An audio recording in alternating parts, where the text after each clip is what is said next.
At the 16-mile sports complex in Oakville, 7-time Stanley Cup champion Bryan Trottier hit the ice with his fellow NHL alumni. It was all for a good cause, to make a difference in the lives of Indigenous communities living in northern Canada. The second annual Tech4Good tournament raised money for the groundbreaking Connected North technology program. When you're in North, you're remote, and you feel like you're a little bit cut off and forgotten. And they just don't have access to a lot of the health services, some of the instruction, educational aspects that kids in the South and the cities might have. The Connected North program overcomes these challenges by using video. So we put high-definition telepresence into schools from the Yukon to Nunavut, and students can access all of these experiences on demand, anytime, anywhere. Connected North started off as a research project to see how they could use technology to solve some of this country's problems. We met with Mary Simon, who is the head of the Inuit Peoples of Canada.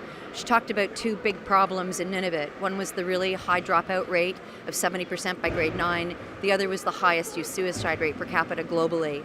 These problems are made worse by the fact that these communities are so hard to reach and the kids don't have access to the resources that they need.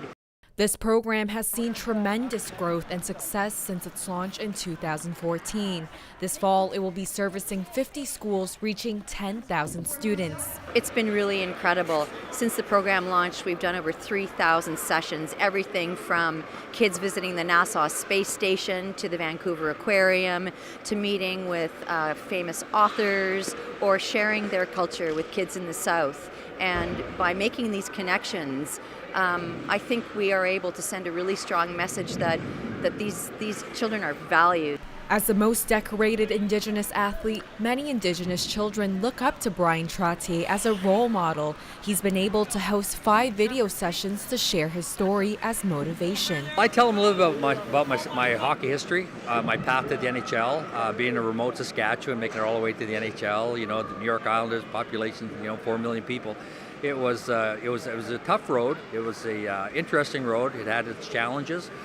Homesick all the time, things that all the kids can relate with, being homesick, challenges, overcoming some of them, and then your self-esteem growing, your confidence growing.